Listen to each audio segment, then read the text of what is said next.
Do you know if you go very far in the back and make a huge circle, you walk down a long ramp and you get here and make a huge entrance this way? But, and I've always wondered about this, there's nothing behind this area here. If you go here, you're just like this. I thought it would be great to enter like this where you push the things apart. It surprises me that people would come to a talk right before finals week, right after classes are over. And I think I should make this comment about learning. The way things are done with finals makes no sense. Do you realize that?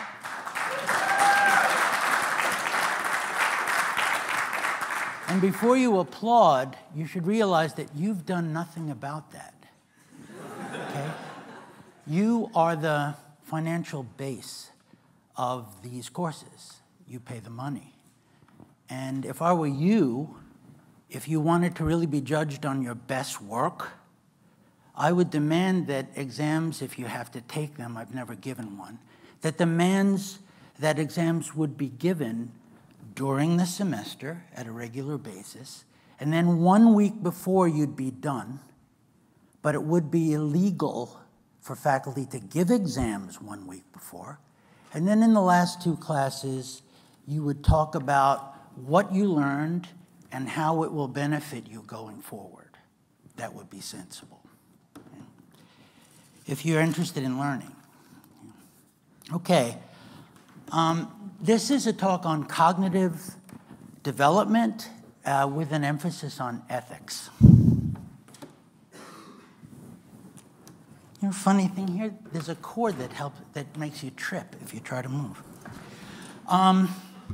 Okay, here's the story. Up until probably about 50 years ago, people thought that ethics in common sense was developed in the typical learning way.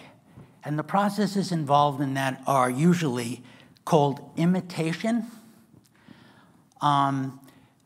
emitted behavior that then is shaped by reinforcement. You get certain stimuli and you give responses to those that are reinforced. Then maybe repetitive practice of those responses.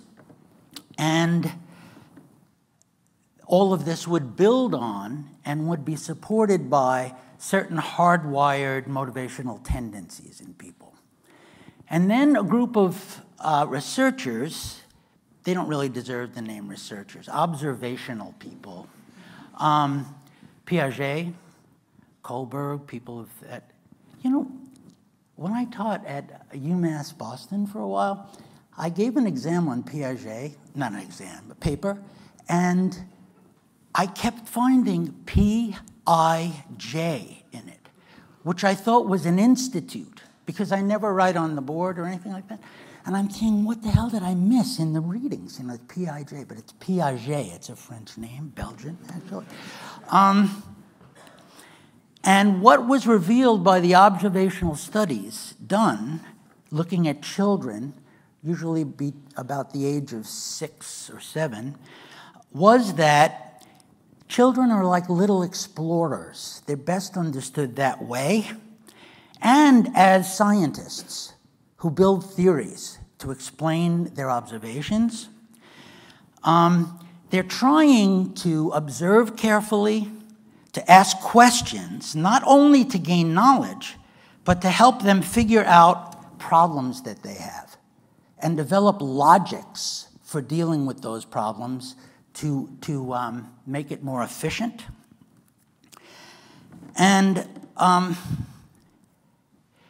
what happens from this general kind of exploration is that they develop structures and rationales in order to deal with the data, very much the way that we do when we gather a bunch of data and then say what makes sense out of this in building a theory.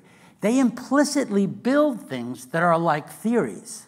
And then if you watch them over the lifespan, even into adulthood, they keep changing the theories to accommodate to more data.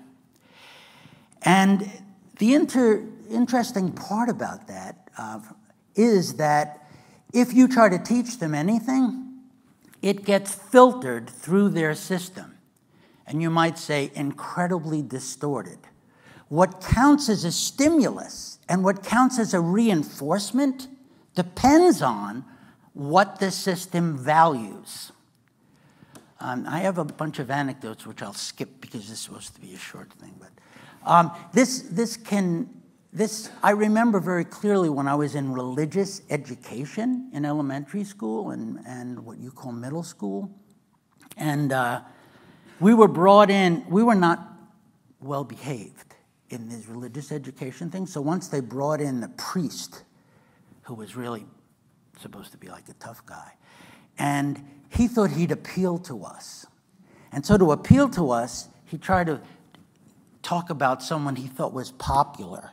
The guy's name was Pat Boone. He was this singer, and he got religious later on.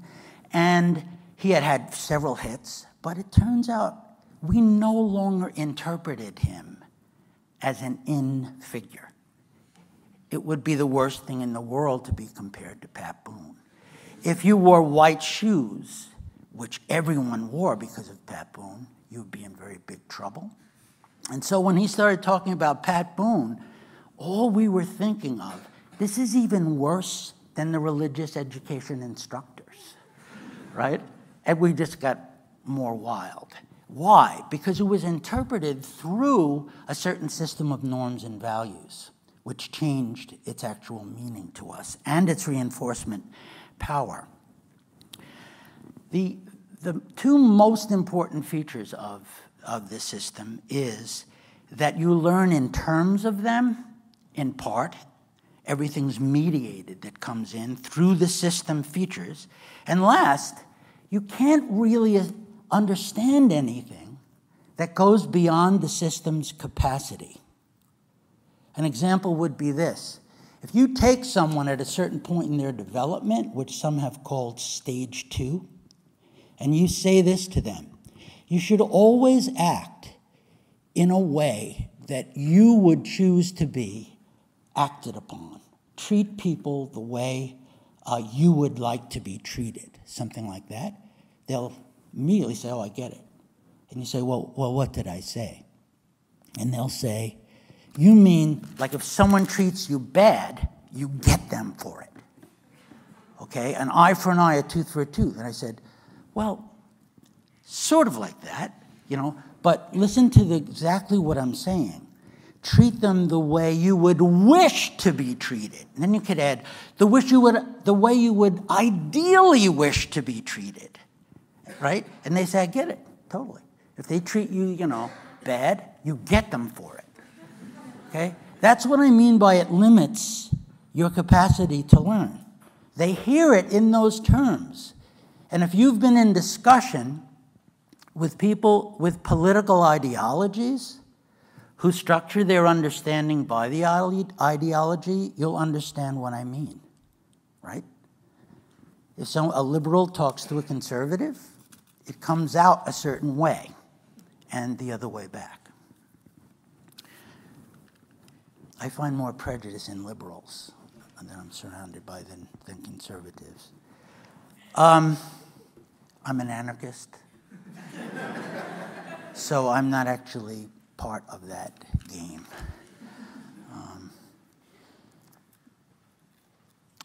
I'm not used to trying to put a whole semester course in a 15-minute talk, so I'll move to this. Okay? In moral learning, what happens is that people go out into the world, they notice certain elements and symbolize them as good, bad, right, wrong, responsibility, and so forth. And then they try to find relations between them in the world. This is in the social world and the world of talk. And then they try to integrate them. So the main concepts are, first you coordinate your limbs, then you do it in your head by symbolizing it conceptually, then you differentiate elements, and then you figure out ways that you perceive them being integrated through relations, and then you further integrate them. Once you've done that, you formed a structure. Once you have the structure, you assimilate or process everything in terms of the structure. And this, using metaphors from biology, this forms an equilibration with the environment. That is, your competence system lets you handle the things you perceive in that particular area. Over time, you'll differentiate more elements. Why? Because you're an explorer. When they first come in, you theory save like any good scientist. You dismiss them, explain them away, or reinterpret them in a distortive way to fit your theory. It's theory saving. When that doesn't work, your structure falls apart. Your competence does not work on the environment in important ways. What do? You break down your structure, and by the way, this is all unconscious. You're not sitting around conceptually doing this. The structure breaks down, the elements are taken, and now part of your old structure is some of the elements and relations that you use to do this, and you reintegrate these in a way that accommodates to the new data that you're perceiving, and then you have a competence system that works for your perceived moral environment, and then you assimilate again. That's how it works. Each time this happens, it is called a phase or a stage. Okay? And what I would like to do is go through the stages as defined by one person, Lawrence Kohlberg, very called a controversial figure because people create controversies relative to his view, but the view is not controversial. That is, the data is there. I don't understand. The word controversial is a very odd thing. People yell at each other and hear by something, then you attribute it to the thing. Okay, so what I'll do is go through the first 4 stages and then talk about where adolescents are supposed to be. And cognitively speaking, the age range of this group would be called adolescents. It's not the psychological term, like, oh, I'm searching for my identity or things like that. I don't know what people are supposed to do. My kids never searched for their identity. I have to stay away from my kids. If I start talking about my kids, they're perfect. I never saw anything like it. My son's starting at Cornell now, and you should hear his criticisms of learning. God. I'm back in high school. Bullshit. Okay. Okay. So how do you start out when you're a little kid? How am I doing on time here? How do you start as a little kid? You have to memorize every little thing that's good and bad. I can spill the milk at home, and I'm considered adorable. If I spill it at somebody else's place, I'm a bad kid. Okay? At whose place? But not grandma's place. That's okay too. In fact, it's better to spill it at grandma's place. They think you're adorable. But if I spill it there, and especially if it's an apartment, so it leaks on the floors and goes to the apartment below, that is absolute hell. That's stoning offense. Okay? This is not a good procedure to remember everything, and it really doesn't work when you go to a new place. What's the spill the milk policy here? So what do? You look around at all of this, you look at how it's related, and you say, there's a logic to this whole thing. And if I follow a certain rule, I will be okay. And what is it?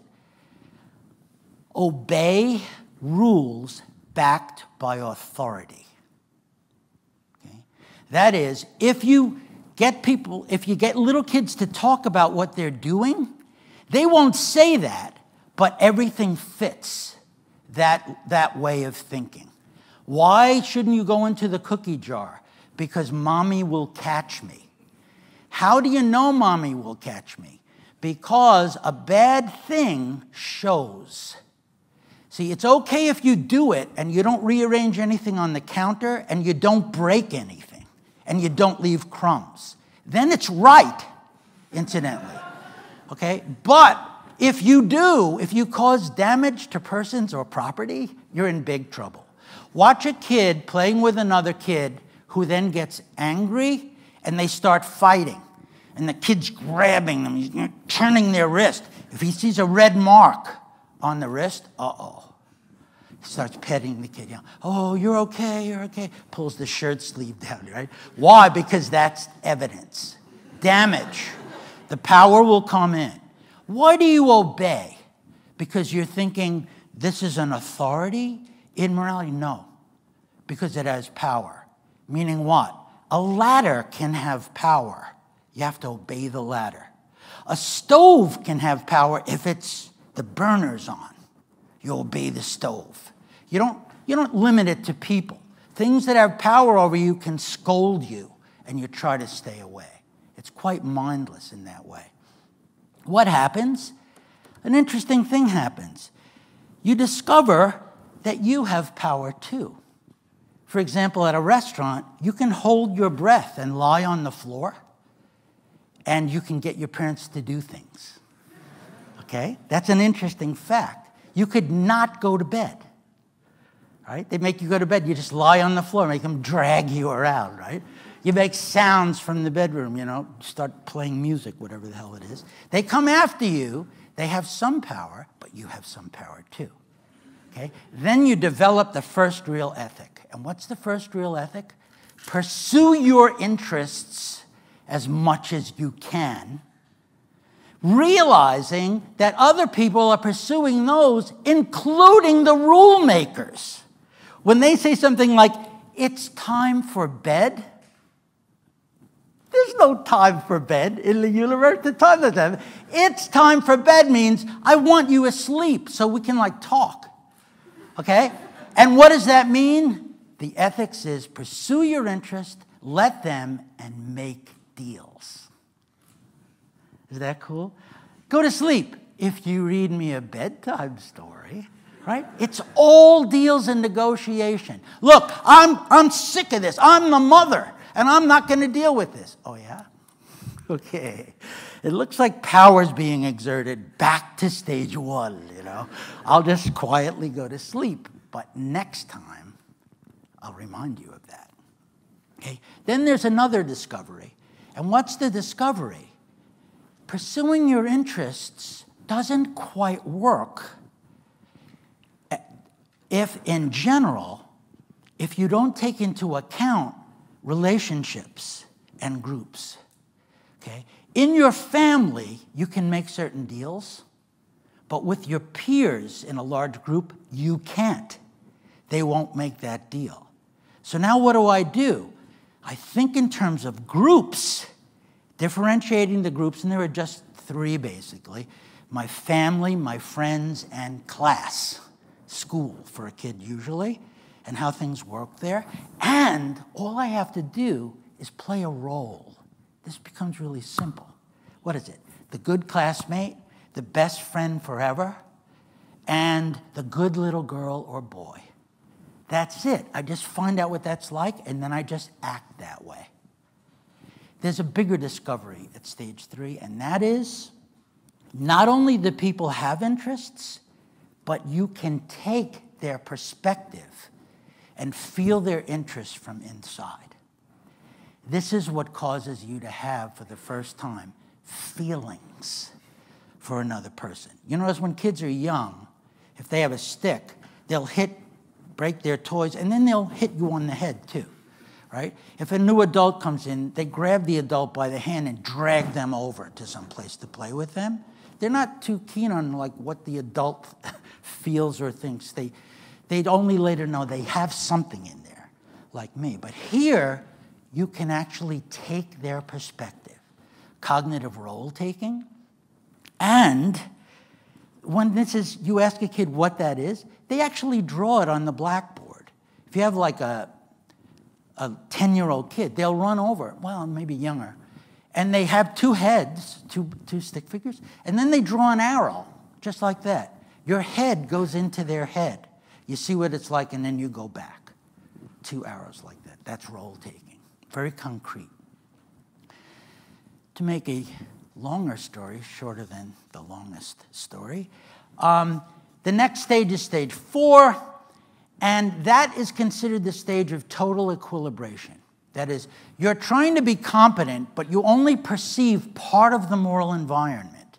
Here you've gotten up to small groups, and what happens is you finally get what's going on. You realize that all of these group norms and little conventions in your cliques, by the way, you notice forming cliques happens at stage 3. It's the most important thing in the world. Best friends, because it all depends on these roles. What you notice is there are these wider conventions, traditions, norms, and laws that actually hold the whole system together. And once you realize that everything else depends on that, you become, I don't know how to describe it, a moral nationalist. When you ask people to solve moral dilemmas, like, should someone steal to save someone else's life? They say no. Why? If you steal and you break the law, other people will do so. Will do so, which is completely false. They might be justified in doing so, but they won't. You break a lot of laws. And what happens if they do? Everything comes down. And it seems as if they're almost tutored to give this response, which I've read over and over for stage 4. There will be anarchy and chaos. And to the first, I always say, hey. And then to the second, I say, what makes you associate that with anarchy? Okay. How can you go any farther than when you totally get the environment of morality and you're able to function perfectly well in it? You're the ultimate conventional, right? Just living in that environment. Well, 3 things happen, and this is what should have happened to you in high school, probably. And that is, you realize that other cultures, other societies have different norms and conventions, and it works. They don't fit yours. And so you say, well, you know, I'm so able to understand that, but that's wrong. And yet it works as a moral system. So how can mine be the right system? Secondly, you see that some of the so-called moral rules are arbitrary and accidental and don't really make sense. And third, you realize that some moral rules are unjust. What passes as morality is actually immorality, sexism, racism, and so forth. Then what? What you should have gone through if you reach this point is what is laughingly called stage 4.5, and that is relativism. Everybody's got their different moral system, and every group has their different moral system, and it all is right for them, just for them, which is first factually false. Okay, in my classes in ethics, I always say, yeah, it's just, you know. I say, okay, who here, and I don't think you were taught this, who here is for gouging out the eyeballs of infants? Nobody. I said, what a coincidence. Every one of you has a different moral system. You were never taught the rule, don't gouge out the eyes of infants. And you all completely agree, universal agreement. Oh my God. And then I named some other ones. What happens next? Well, to end, what's supposed to happen next is an amazing thing in which you structure a non-existent environment, the should world, the world we should be morally, and then you try to equilibrate to that. And you ask questions, if you're religious, like, what would Jesus do? Okay? Or how would a good person act? Or how would I act if my society was better in a certain way? Okay? And then you use that as your moral compass. Though you made it up, it has a logic that is at least as good as your society's logic, but actually better. Okay? If you haven't reached that stage yet, you have a very depressing thing coming your way because the world doesn't live up to it.